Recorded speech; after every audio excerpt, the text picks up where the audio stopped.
ในเวลาที่มีอยู่นี้ก็บางท่านก็อาจจะฟังไปเรื่องปฏิบัติหรือเคยรับหรอบางคนเวลาอู้เรื่องการปฏิบัติธรรมยิ่งบรรยายไปเดี๋ยวหาวละรับละอันนี้ก็แล้วแต่ใครแต่มันนั่นเนาะเอาอย่าอธิบายไปกับญาติโยมทั้งหลายก็พิจารณาเอาตัวเก่านี้เนาะแต่ว่าถ้าว่าไปช่วงที่ไปงานต่างๆนี่เขาจะไปเอาเมินเนี่ยอย่างบางทีเปิ้นบอกว่าทำนาที2 นาที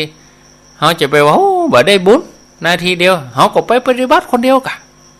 อยู่ที่บ้านจะนั่งไปครึ่งชั่วโมงไปก็บ้าอย่างนั้นแต่ว่างานนั้นเขาก็ต้องพอบริบทสังคมเมื่อพอหลวงปู่เนี่ยเอานั่งสมาธิสักกรรมหนึ่งตานแล้วเปิ้นถึงว่าหรอทำจิตให้สงบนาที2 นาทีอย่างเขายืนไว้อะไรนะครับแต่เขาจะไปบอกว่ายืนเพียงแค่ตัวอี้นั่งเพียงแค่นาที2 นาทีบ่ได้บุญไปได้จะได้มันก็ต้องพอบริบทถ้าเขาจะเอาเมินเขาก็นั่งคนเดียวเขามันแน่มันนี่มันแน่เนาะเขาจะไปคมกันเขาจะไปว่าโอ้เปิ้นนั่งนาทีเดียวบ่ได้บุญเราจะไปว่ากันมันแล้วแต่ฝ่ายแต่มันบางทีเขานั่งนาทีเดียวอาจจะเป็นบุญก็ได้อาจจะเป็นบาปก็ได้ถ้านั่งนาทีเดียวแล้วไปกึดฆ่าเพิ่นไปเกิดอาฆาตพยาบาทจิตฟุ้งซ่านเกิดจะไปทำนั่นทำนี่โลภโกรธหลงเข้ามาเต็มอันนี้ก็บาปนะถ้านั่งไปได้ครึ่งชั่วโมงแหล่งนั่งไปจิตสงบไปตรงดิ่งเข้าไปจิตนิ่มไปนั่งไปนี่บ่วุ่นวายบ่ฟุ้งซ่านก็จิตก็ผ่องใสอันนี้ก็ได้บุญอันนี้ก็แล้วแต่เนาะ4:33 นาทีต่อไปก็มีน้องเบลแม่ลิมขี้เล็กแล้วก็มีแม่จันทิพย์เกตกะลาแม่จรุนข้างมชสารปีบางครั้งก็ไปวัดก็ไปตลอดบ่ได้ภาวะอย่างหลายๆอย่างเนาะบ่ก็เลยไปเฉพาะวันศีลใหญ่ศีลสำคัญแล้วก็ใส่บาตรใส่ยังไหว้พระอยู่ที่บ้านเปิ่นมาบิณฑบาตก็ใส่บาตรก็แล้วแต่ก็ได้บางทีมันก็อยู่คนเดียวเนาะเขาก็ต้องปิดนะเขาก็หู้ตัวเก่าเอานะเอาไปวัดบ่ได้หรือว่าละบ้านบ่ได้แต่เขาไม่ใช่ว่าละไปเลยบ่ไปเห็นเลยนี่มันสังคมเขาจะเสียนะคนอื่นจะมองโอ้อันนั้นอยู่ก็บ่อยู่ตัวคนเดียววัดก็บ่เข้าพระเจ้าก็บ่ไหวอยู่กับบ้านเนี่ยแต่เขาก็ไปนั่นนะเขาก็ไปศีลใหญ่ๆสำคัญเขาได้หันเพราะว่าเขามันอยู่ด้วยกันมันเป็นสังคมเขาก็เปิ่งสังคมแต่ว่าเขาเกี่ยวสังคมเขาก็พวกไปแปลงบ้านอยู่แพะอยู่ป่าแบบเกี่ยวข้องก็ไผมันเป็นบ่ได้เมื่อเหลือวิทยุดับไปวันเดียวยังเดือดกันจะตายเนาะเขาเป็นสัตว์สังคมเนอะเขาต้องอิงสังคม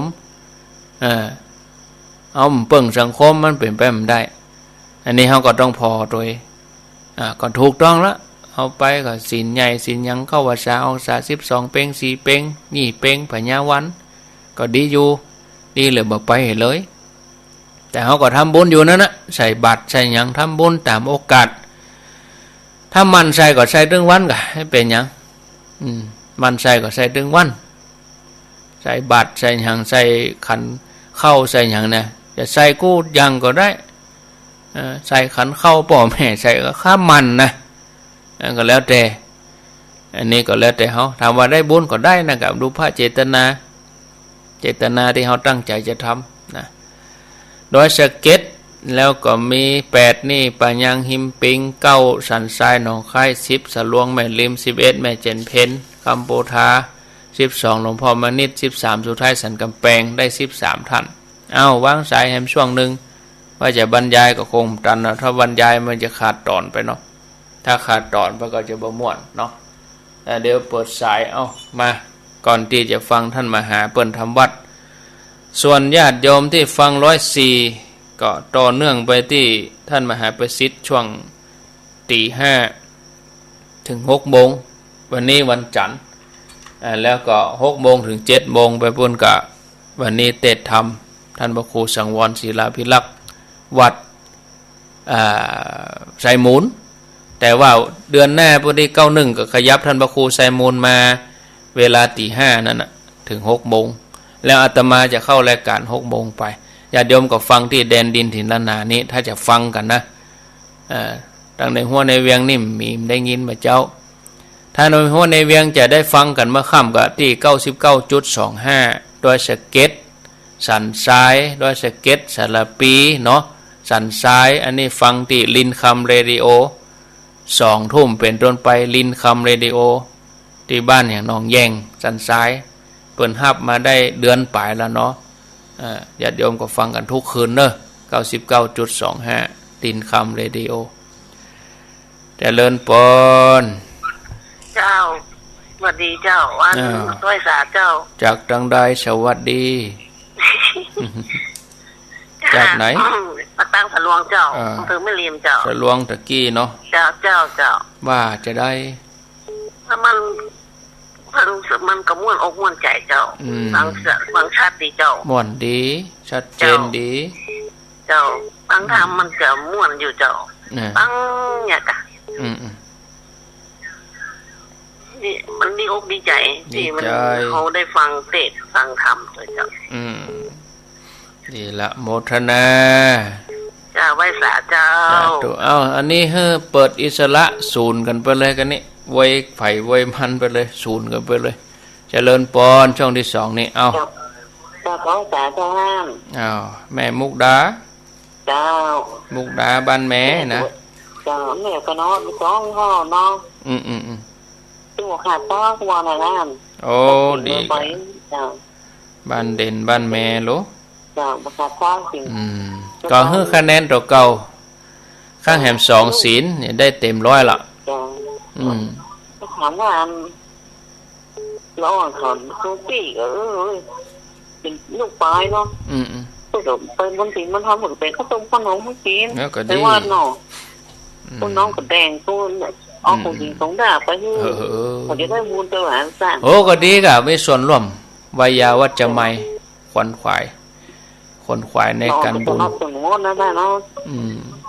ดีแล้วโมทนา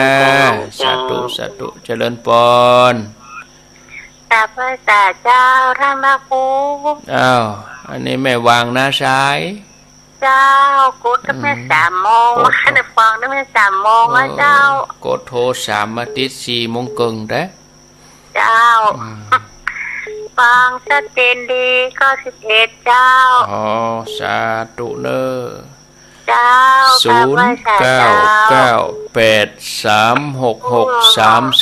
0998366322เจริญปอนเจ้ากับไว้สาเจ้าท่านพ่อครูแม่ใส่พินเนาะเจ้าได้ยินฟังขึ้นยังแม่ใส่พินฟังตีแดนดินถิ่นด้านนาเจ้าแดนดินแดนดินเปิ้นฮับตี4เจก็อันนี้ถ้าอย่าฝ่ายหินนี่104กะเจ้า104นี่ถ้าจะเป็นของวัดฝ่ายหินถ้าแดนดินนี่ตี 5ปุ่นเปิ้นฮับนะตั้งขัดดีท่านฮะเอาตรงซ่านแห่งนี้ดินแดนสวรรค์นี่สักหน่อยเดือนไหนเฮ็ดเตื้อก็ยังแคว้นกะเอาเลยเจ้าแต่งออกจากจิตคิดออกจากใจถ้ามันผิดพลาดจะไรหาไฟจิ้มมาเจ้าเน้อสงสารดอนใจดินแดนแห่งนี้ได้ฟังสถานีที่วัดดอยน้อยดอยหล่อเป็นคลื่นสีขาวเพื่อชาวประชาแต่นอขอเชิญคุณแม่คุณพ่อฟังกันเติดหนอม้วนอกม้วนใจพัดปากตางเจริญเพิดเพลินหัวใจบ่มีทางใดจะดังฟังชัดเลยเนาะพระอาจารย์บรรยงผู้คนเปิ้นป่ากันรอสถานีได้น้อยได้หล่อเป็นที่เกิดก่อสติปัญญารักษาจะทำ ท่านนำมาสอนทินนาบัญชรสัมมาสัมพุทธเจ้าเพื่อให้ปลดปลงรักโล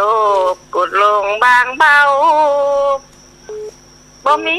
สุขใดในเต้าสุขใจหมู่เฮาตึงเจ้าตึงแรงที่ชื่นFM ฟังเป็นประจำเสียงน้ำเสียงธรรมดังก้องกังวานถึงตีพ่อนานอาคมพ่อมีสาระกำดีจะขอจดจำไว้นี่นั่นเป็นของดีมีไว้หมู่เฮาขอขอบคุณท่านพระอาจารย์เสียงน้ำเสียงธรรมที่ดังถึงบ้านตรงสานเคยได้ร่วมบุญจะขอเป็นทุนยาวนานน้ำธรรมคำสอนของท่านจะขอน้อมจำไว้นำหนทางขอขอบคุณท่านพระอาจารย์เสียงน้ำเสียงธรรมที่ดังถึงบ้านตรงสานเคยได้ร่วมบุญจะขอเป็นทุนยาวนานน้ำธรรมคำสอนของท่านจะขอน้อมจำไว้นำหนทางเจ้าจบแล้วเนอท่านพ่อครูเนอ อ้าวสาธุเนอ เจ้าสา ใส่พิน กำลังใจเลยท่านพ่อครูเนอกำลังใจเนอ แม่สายพินกันระยานี่เป็นอยู่ตรงชานเมืองปานปุ่นขั้นรายการจะมาลวดไปฉันน้ำแล้วก็ไปเติมน้ำอุ่น ชับพอดีแม่สายพินเนาะก็มาอ่านก็จะดักเงียบไปนะมีเข้ามาจะอู้จะฮับสายเจริญปน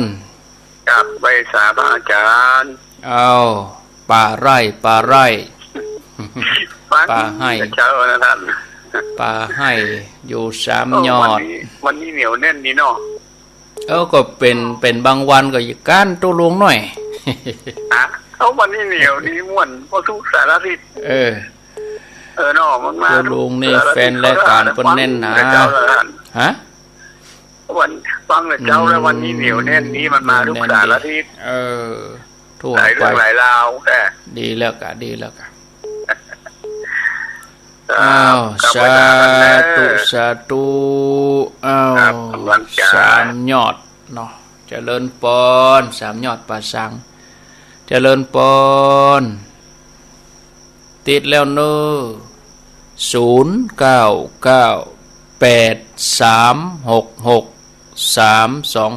เจริญปนเจ้าไว้สาเจ้าอ้าวจากไหนตกเที่ยเจ้าอ๋อแม่บุญปันเจ้าตะกี้บุญธรรมบัดเดี๋ยวบุญปันเนาะเดี๋ยวต่อไปให้เป็นบุญมีฟังอยู่นะฟังเหมือนเจ้าเลยจ้ะลูกเจ้าเหมือนกันแต่เจ้าถึงมาเปิดเพลงแล้วจ้ะโอ้เป็นนี่ถึงวันกันแม่เจ้าถึงวันแล้วจ้ะดีแล้วกันโมทนาเนอสาธุอ้าวรับสายเจริญปนอ้าวอันนี้มาแต้บุญมีแต้ก้อยโหมาจับว่าบุญมีแต้ลูนี่แต้บุญมีเมืองกลางบุญธรรมบุญปันบุญมีนี่หรอชัดเจนก็ปอบุญมีชัดเจนนั่นเป่าลิ้นไก่จ่ายเนี่ยจะมาจ่ายอะไรเนาะฟังกันถึงวันดูนี่แต่ครับติดจ่ายได้เลยยินดีเนอปอบุญมีมาแต่ก็โหบ่ใจที่หูนั่นเนี่ยอย่าดมโทรศัพท์ไผเป็นไผผู้นะ ก็เขายังเขาลู่กันกดเลยมันจะไปซุบตัดจะได้หมดเนี่ยสกรรมให้เป็นบุญมีมาแต่บุญมีมาเลย09983663322อ้าวต่อไปเจริญปนไปสารตุกปีท่านพระครูโอ้อันนี้บุญหยังบุญยังกะบุญยืนกะอันฟังเพลงบนของมูลเสียงบนหนุ่มอยู่เนาะอ๋อแม่ใส่พิษน่ะโอ้เสียงหนุ่มบนบนพี่สาวบนไปอยู่ไหนอ่ะเป็นเจ้าซอกะเจ้าซอกะอยู่ไหนอยู่ตรงซ่านฮะเนาะโอ้เป็นจังซอเป็นยังบัดเดียวนี่ก็ได้อัดแผ่นแล้วเนาะโอ้กับพวกศิริพรน้ำไผ่พงบุญกะนั่นเนาะผมบอกว่าเสียงของมูลจะดีเราเสียงอย่างเช่นคนหนุ่มอยู่น่ะแม่ใส่พินน่ะก็ฟังจือเพิ่นก็ใส่พินน่ะพินน่ะเนาะผมก็เคยอยู่แล้วได้ยินเสียงคนเดียววางมูลเนี่ยเฮ้ยฟังจัดมูลเนาะโอ้ฟังรายการตุกปีเสมอเสียงซึ้งเสียงซอนั่นน่ะอ๋อไหวพระแล้วฟังเราเป็นได้ของวันนี้เรื่องเกษียณอายุโอ้ดีเหมือนกันเลยมูลเข้าใจดีแกกวงเนี่ยเนาะมันไม่โคมาเนาะคนใดใครโคใครอันนี้เป็นจ้าเนาะบันทิเนาะครับบันทิครับบันทิคนยองบันทิลือครับลือลือบ่เป็นลือครับเป็นลือครับเป็นลือเป็นลือโลลือหลงอ่ะลือหลงอันลือหลงคุณเขาคุณหมูเดียวหงอกเดี๋ยวมาโทรไปห้องนี่แม่นกันโอ้ต้องโทรตัวแทนเป็นตัวแทนเนาะตัวแทนในนามน้อยก็ฟังตุกหาเขาคู่อยู่เนอะในนามมันม่วนกาอย่าโมนกันเลยใจสาระก็นิมนต์ก็โมนนี่โมนใจความสุขใจเนาะครับสุขใจยืดอายุกันไปโมทนาฟังไปเลยเอาคนฟังเบื่อว่านะวางสายปุ๊บมีคนฟังกับเขาก็มันมีคนฟังมาเจริญปนไหว้พระเจ้านะพระครูว่ามาแม่จันขอเป็นนั่นไม่แก่ดินเป็นไม่ซักคนเนาะเป็นแกนไม่ซักไม่ดูเป็น100 สี200 สีซ้ำงามดีเนาะไม่อย่างก็กิษณาก็หอมน่ะไม่แก่น้ำมันมีกุญกาเซโฮแต่เนาะเป็นไม่แก่นดีนั่นแหละ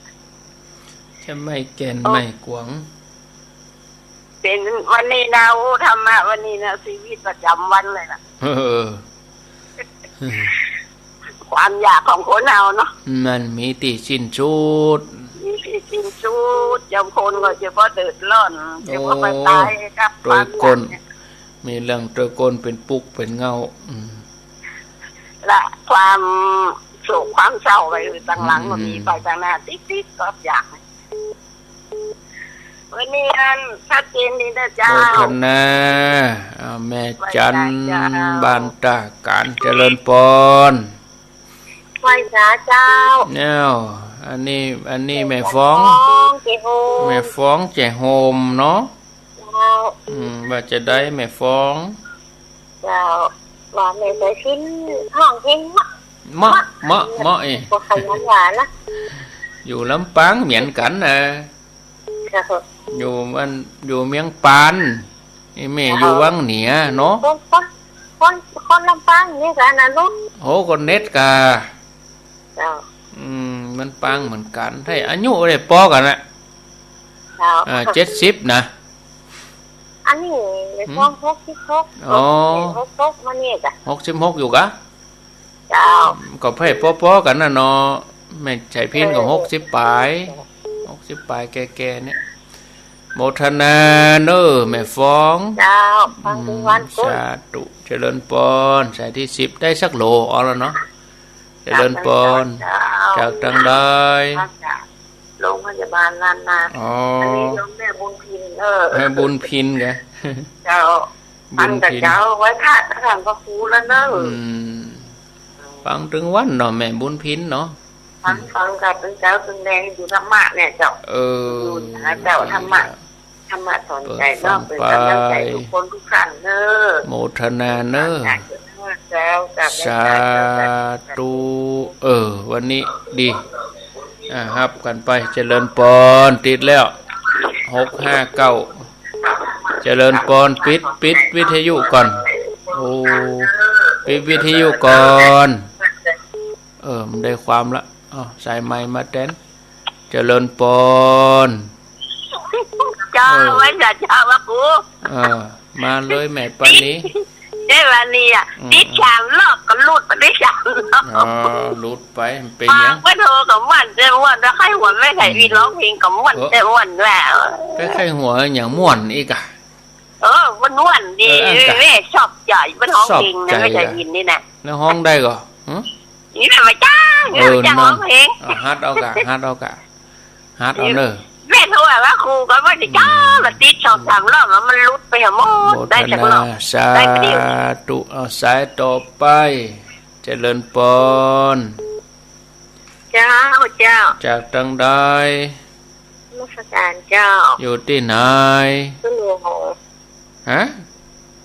อยู่นมัสการเจ้าได้ยินแล้วอยู่ไหนอยู่สันปะตองเจ้าสันปะตองตำบลอย่างหาแม่หนองแต้นเจ้าหนองแต้นแม่ปานีกะ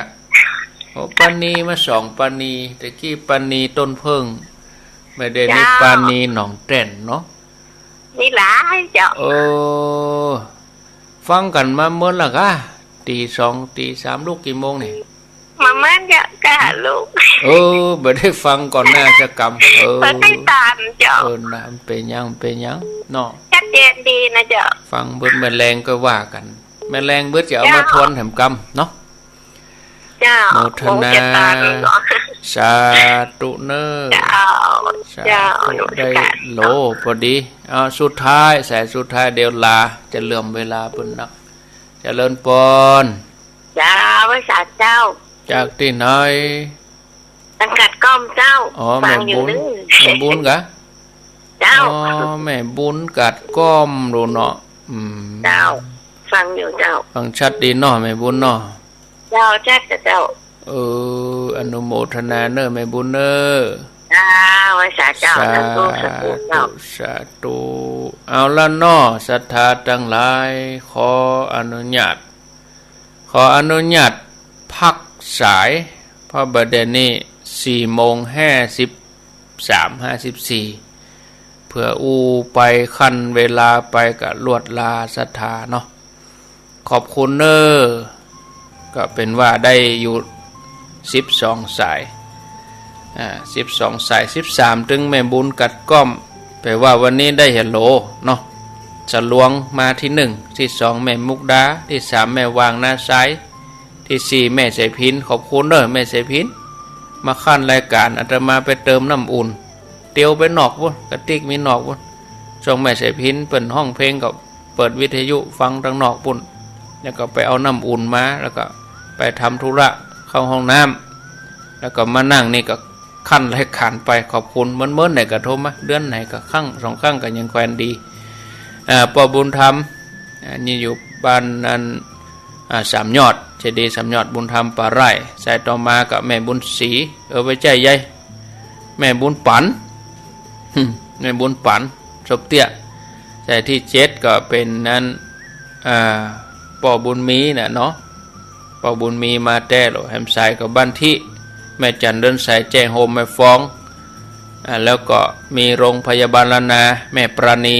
ต้นเพิ่งและแหมท่านสุดท้ายแม่ปราณีอยู่หนองแต้น